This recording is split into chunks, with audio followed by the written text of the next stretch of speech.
करने वाले, सभी दुखों को हरने वाले हैं।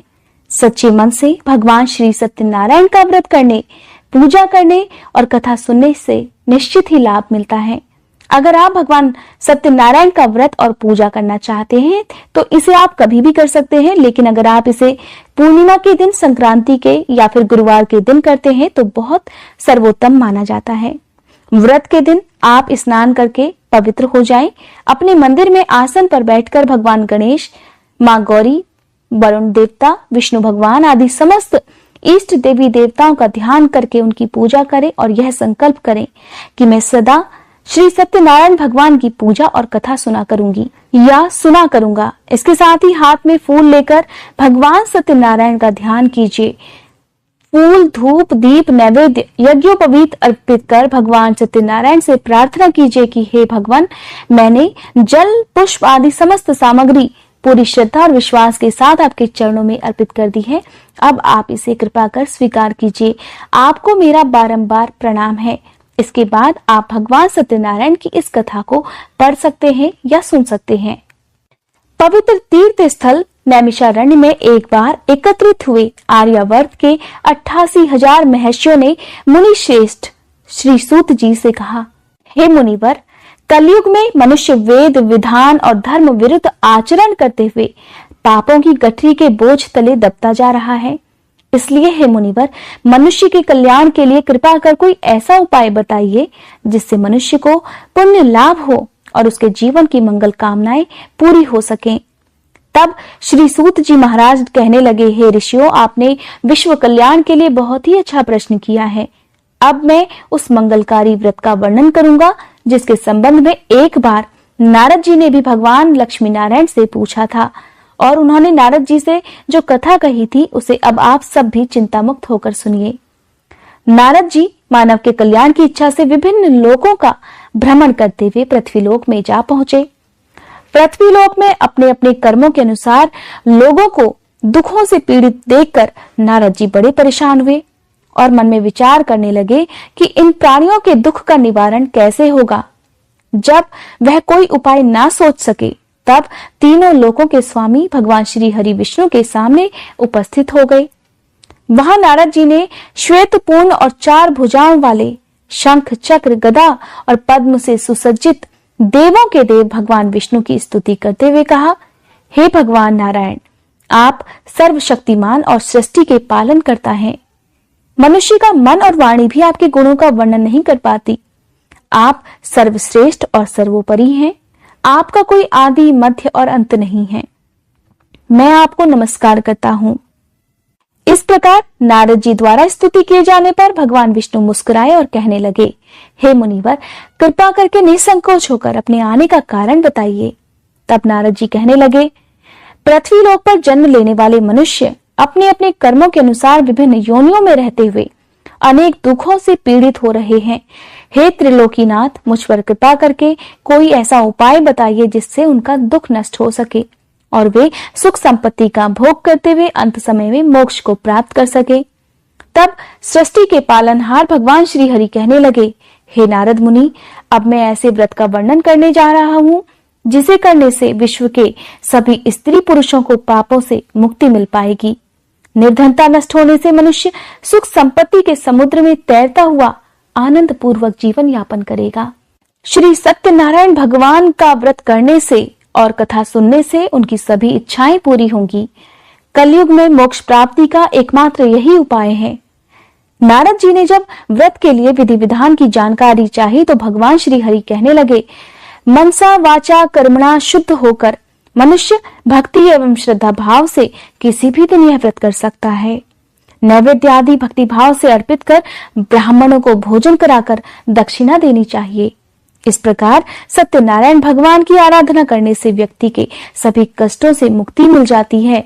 धन संपन्न और सुखी होकर आनंद पूर्वक वह जीवन व्यतीत करता है। श्री सूत जी महाराज आगे कहने लगे, हे ऋषियों मुनियों, अब मैं आपको उस निर्धन ब्राह्मण की कथा सुनाने जा रहा हूँ जिसने श्री सत्यनारायण भगवान का सबसे पहले व्रत किया। श्री सत्यनारायण भगवान का व्रत करने से उस ब्राह्मण की निर्धनता दूर होने के साथ साथ उसके सभी कष्ट भी दूर हो गए। प्राचीन काल में वह निर्धन ब्राह्मण देवों की प्रिय नगरी काशी में रहा करता था। भिक्षा मांगकर वह किसी तरह अपना जीवन यापन कर रहा था।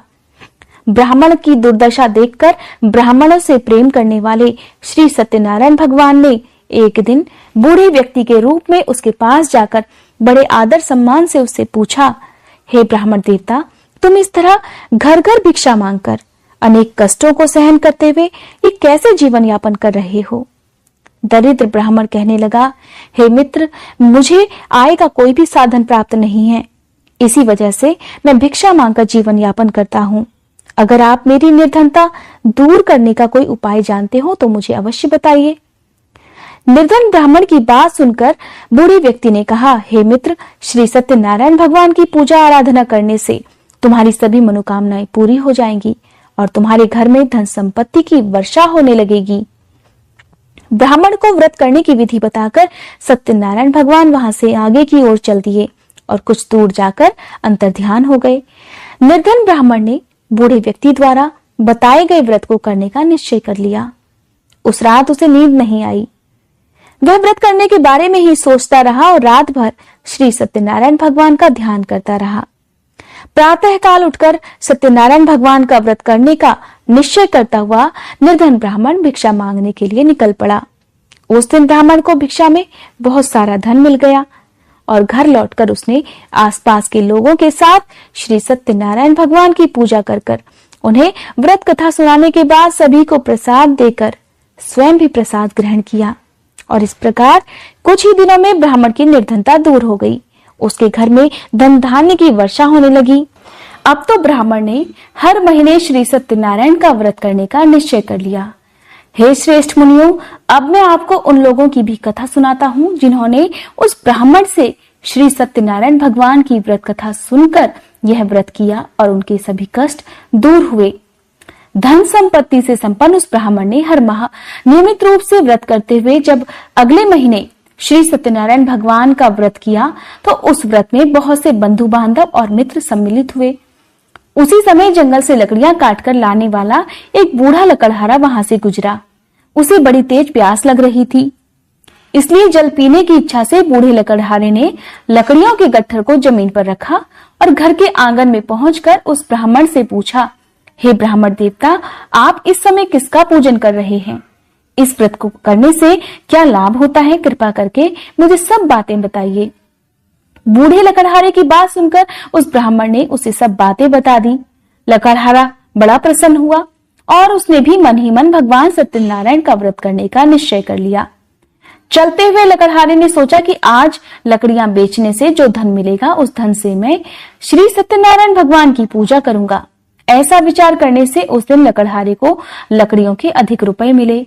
तब लकड़हारे ने उन रुपयों से केले, घी, दूध, दही, गेहूं का आटा और शक्कर खरीदा।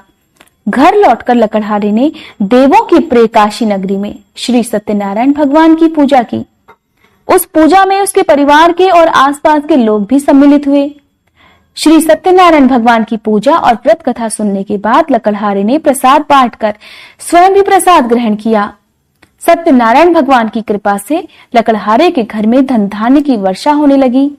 उसकी निर्धनता दूर हो गई और सभी सुखों को भोग कर वह लकड़हारा अंत में वैकुंठ धाम को चला गया। श्री सूत जी बोले, हे ऋषियों मुनियों, अब मैं आपको आगे की कथा सुनाता हूँ। प्राचीन समय में कनकपुर में उल्कामुख नाम का एक बुद्धिमान और सत्यवादी राजा राज्य करता था। वह रोज मंदिर में जाकर श्री सत्यनारायण भगवान की पूजा करता था और निर्धनों को खूब अन्न, वस्त्र और धन का दान दिया करता था। उसकी पत्नी सुभद्रा बहुत ही सुशील थी। वे दोनों पति पत्नी हर महीने श्री सत्यनारायण भगवान का व्रत किया करते थे।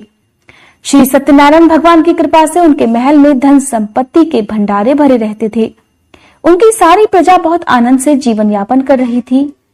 एक बार राजा और रानी बहुत से लोगों के साथ जब भद्रशिला नदी के किनारे श्री सत्यनारायण भगवान की पूजा कर रहे थे, तब नदी के किनारे एक बड़ी सी नौका आकर ठहरी। उस नौका में एक धनी व्यापारी यात्रा कर रहा था। वह बहुत सा धन कमाकर अपने नगर लौट रहा था। उसका सारा धन उस नाव में ही रखा हुआ था। नाव से उतरकर व्यापारी राजा के पास पहुंचा। राजा को पूजा करता देखकर उसने पूछा, हे राजन, आप इन सब लोगों के साथ मिलकर किसकी पूजा कर रहे हैं? इस पूजा को करने से क्या लाभ होता है। तब राजा ने उसे भगवान सत्यनारायण की महिमा और उसके व्रत का लाभ बताया। व्यापारी द्वारा इस व्रत को करने की विधि पूछे जाने पर उसे व्रत और पूजा करने की विधि भी बताई। राजा ने व्रत कथा सुनने के बाद व्यापारी को प्रसाद भी दिया। श्री सत्यनारायण भगवान का ध्यान करते हुए व्यापारी ने प्रसाद ग्रहण किया और वापस लौटकर अपनी पत्नी लीलावती से कहा, हमारी कोई संतान नहीं है। कनकपुर के राजा उल्कामुख ने मुझे बताया है कि श्री सत्यनारायण भगवान का व्रत करने और उनकी कथा सुनने से सभी मनोकामनाएं पूरी हो जाती हैं। अगर सत्यनारायण भगवान की कृपा से हमारी कोई संतान हुई तो मैं श्री सत्यनारायण भगवान का व्रत अवश्य रखूंगा। व्यापारी के ऐसा निश्चय करने के कुछ समय बाद ही उसकी पत्नी लीलावती गर्भवती हो गई। 9वें महीने में उसने एक सुंदर कन्या को जन्म दिया। व्यापारी ने पुत्री के जन्म पर बहुत खुशियां मनाई, लेकिन सत्यनारायण भगवान का व्रत नहीं किया। जब उसकी पत्नी लीलावती ने अपने पति से श्री सत्यनारायण भगवान का व्रत करने के लिए कहा तो वह बोला, अभी जल्दी क्या है, मैं इधर व्यापार में बहुत व्यस्त हूँ। जब हमारी बेटी बड़ी हो जाएगी और इसका विवाह करूंगा तब मैं अवश्य ही भगवान सत्यनारायण का व्रत करूंगा। पति के वचन सुनकर लीलावती चुप हो गई। इधर व्यापारी की कन्या कलावती शुक्ल पक्ष के चंद्रमा की तरह तेजी से बड़ी होने लगी। इस प्रकार 16 वर्ष बीत गए। एक दिन व्यापार में बहुत सा धन कमाकर घर लौटे व्यापारी ने जब अपनी बेटी को सहेलियों के साथ घूमते देखा तो उसे उसके विवाह की चिंता होने लगी। व्यापारी ने कलावती के लिए सुयोग्य वर ढूंढने के लिए अपने सेवकों को दूर दूर के नगरों में भेज दिया। व्यापारी के सेवक कंचनपुर नाम के एक नगर में जा पहुंचे। उस नगर में उन्होंने एक वणिक पुत्र को देखा। वणिक का बेटा सुंदर और गुणवान था। सेवकों ने वापस लौटकर व्यापारी को उस वणिक के बेटे के बारे में बताया। व्यापारी उस सुंदर लड़के को देखकर बहुत प्रसन्न हुआ और कलावती का विवाह धूमधाम से उसके साथ कर दिया। दहेज में उसने वणिक पुत्र को बहुत सारा धन भी दिया। कलावती का विवाह भी हो गया, लेकिन व्यापारी ने श्री सत्यनारायण भगवान का व्रत नहीं किया। तब लीलावती ने फिर से अपने पति से कहा, हे नाथ, आपने कलावती के विवाह पर श्री सत्यनारायण भगवान का व्रत करने का निश्चय किया था, अब तो आपको व्रत कर लेना चाहिए। पत्नी की बात सुनकर व्यापारी कहने लगा, अभी तो मैं अपने दामाद के साथ व्यापार करने के लिए जा रहा हूँ।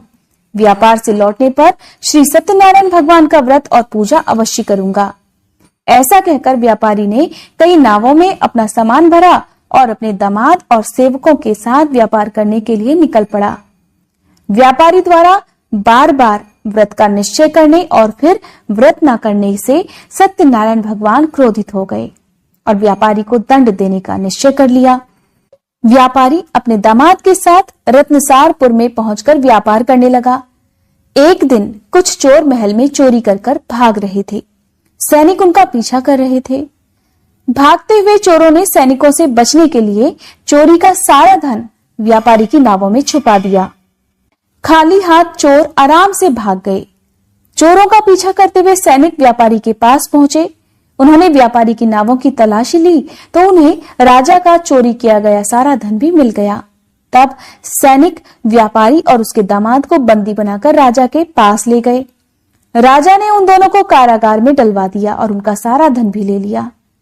श्री सत्यनारायण भगवान के प्रकोप से उधर लीलावती पर भी मुसीबतों का पहाड़ टूट पड़ा।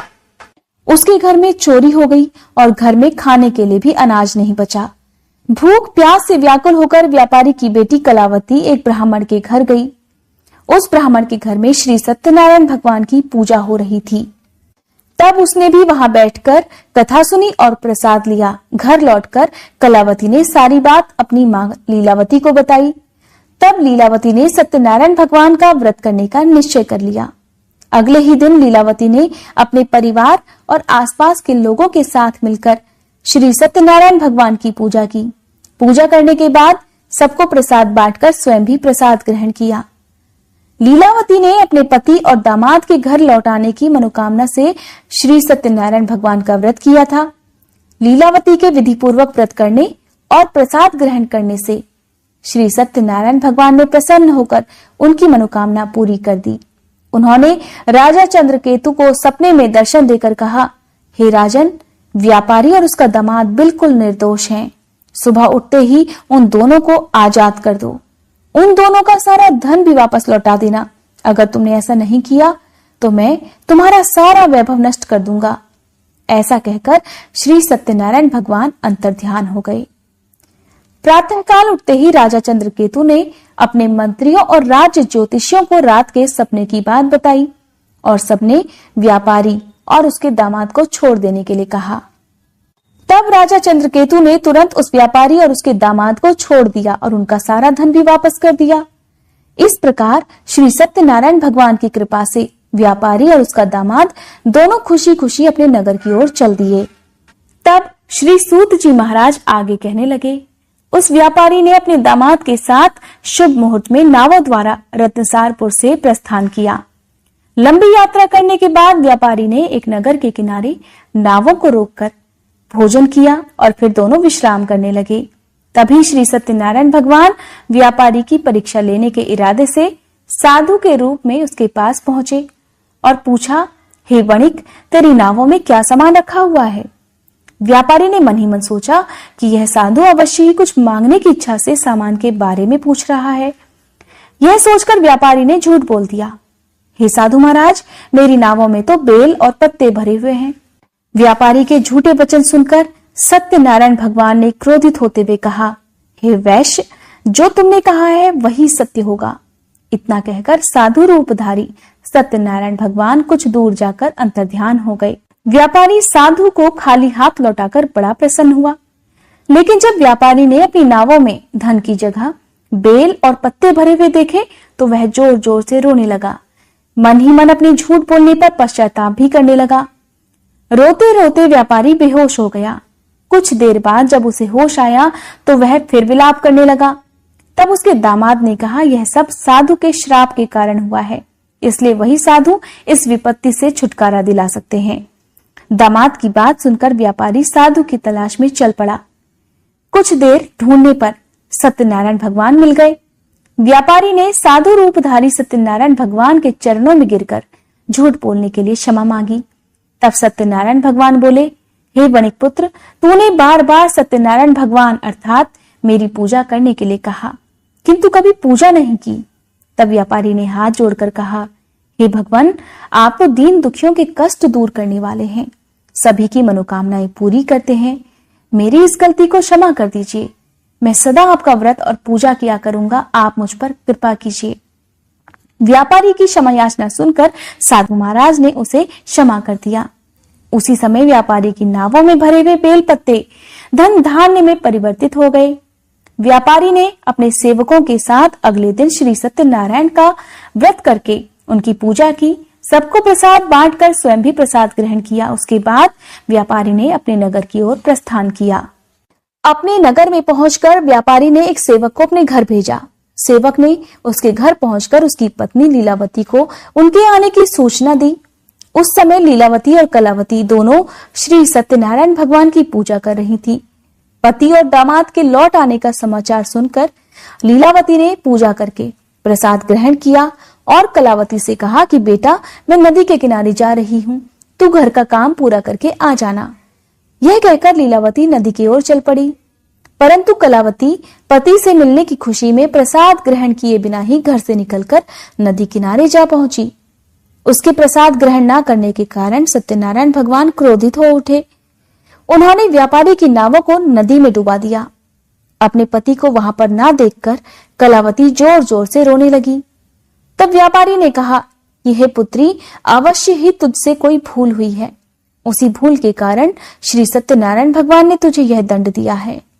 तब व्यापारी ने सत्यनारायण भगवान से प्रार्थना की, हे भगवान, मेरे परिवार के किसी स्त्री पुरुष से अगर कोई भूल हुई हो तो उसे अवश्य क्षमा कर देना।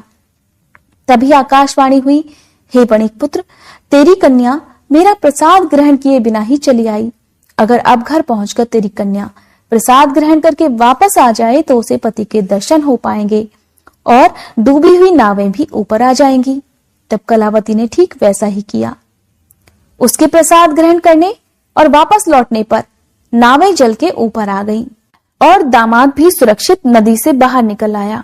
घर लौटकर व्यापारी ने अपने परिवार और बंधु बांधवों के साथ मिलकर विधि विधान से श्री सत्यनारायण भगवान की पूजा की। उनकी सभी मनोकामनाएं पूरी हुई और वह आनंद पूर्वक जीवन यापन करते हुए अंत में विष्णु लोक को चले गए। श्री सूत जी कहने लगे, हे ऋषियों मुनियों, मैं और भी एक कथा सुनाता हूँ। कौशलपुर में एक राजा था तुंगध्वज। उसकी प्रजा उसकी छत्र छाया में बड़े आनंद से रहती थी। राजा तुंगध्वज अपनी प्रजा के सुख दुख का बहुत ही ध्यान रखता था, लेकिन एक बार उसने भी सत्यनारायण भगवान का प्रसाद ग्रहण नहीं किया।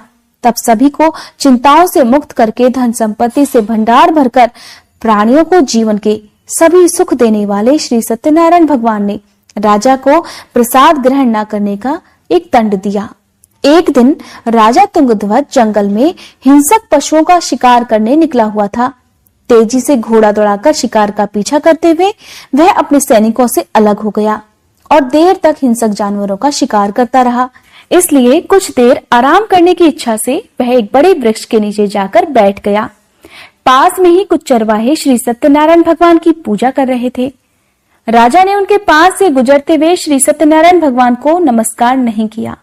चरवाहों ने राजा को पूजा के बाद प्रसाद दिया तो राजा ने उन्हें छोटे लोग समझकर प्रसाद भी ग्रहण नहीं किया और घोड़े पर सवार होकर अपने नगर की ओर चल दिया। राजा जब अपने नगर में पहुंचा तो देखा कि उसका सारा वैभव और धन संपत्ति आदि नष्ट हो गया है। श्री सत्यनारायण भगवान के प्रकोप से राजा निर्धन हो गया था। तब राज ज्योतिषी ने राजा से कहा, हे महाराज, आपसे अवश्य ही कोई भूल हुई है। अगर आप उस भूल का प्रायश्चित कर लें तो सब कुछ पहले जैसा हो जाएगा। राजा को तुरंत अपनी भूल का स्मरण हो आया। अतः मंदिर में जाकर राजा ने श्री सत्यनारायण भगवान से क्षमा मांगी और उनकी पूजा की। पूजा के बाद प्रसाद ग्रहण करने से श्री सत्यनारायण भगवान की कृपा से चमत्कार हो गया। राजा का खोया हुआ वैभव पुनः लौट आया। श्री सत्यनारायण भगवान की कृपा से जीवन के सभी सुखों को भोग कर अंत में राजा तुंगध्वज वैकुंठ धाम को गया और मोक्ष को प्राप्त किया। श्री सत्यनारायण भगवान के व्रत पूजन को जो भी मनुष्य करता है उसके सभी दुख, सभी चिंताएं नष्ट हो जाती हैं। उनके घर में धन धान्य के भंडारे भरे रहते हैं। निसंतानों को संतान की प्राप्ति होती है और सभी मनोकामनाओं को प्राप्त कर अंत में मोक्ष को प्राप्त कर सीधे वैकुंठ धाम को जाता है। श्री सूत जी महाराज आगे कहने लगे, हे श्रेष्ठ मुनियों, श्री सत्यनारायण भगवान के व्रत को पूर्व जन्म में जिन लोगों ने किया है उन्हें दूसरे जन्म में सभी तरह से सुख प्राप्त हुए। वृद्ध शतानंद ब्राह्मण ने पूर्व जन्म में सत्यनारायण भगवान का विधि पूर्वक व्रत किया तो दूसरे जन्म में सुदामा के रूप में भगवान की पूजा करते हुए अंत में मोक्ष को प्राप्त हुए। उल्कामुख नाम के राजा ने अगले जन्म में राजा दशरथ के रूप में मोक्ष को प्राप्त किया। उन्होंने बताया कि व्यापारी ने अगले जन्म में अपने पुत्र को आरे से चीरकर भगवान की कृपा से वैकुंठ धाम को प्राप्त किया। राजा तुंगध्वज अगले जन्म में मनु के रूप में जन्म लेकर भगवान की पूजा पाठ करते हुए वैकुंठ धाम को गए। हे ऋषियों मुनियों, श्री सत्यनारायण भगवान का व्रत और पूजन मनुष्य को सभी चिंताओं से मुक्त करता है, धन संपत्ति के भंडार भरकर अंत में जन्म जन्मांतर के चक्रव्यूह से मुक्ति दिलाकर मोक्ष प्रदान करता है। यह थी सत्यनारायण भगवान की कथा। बोलो सत्यनारायण भगवान की जय।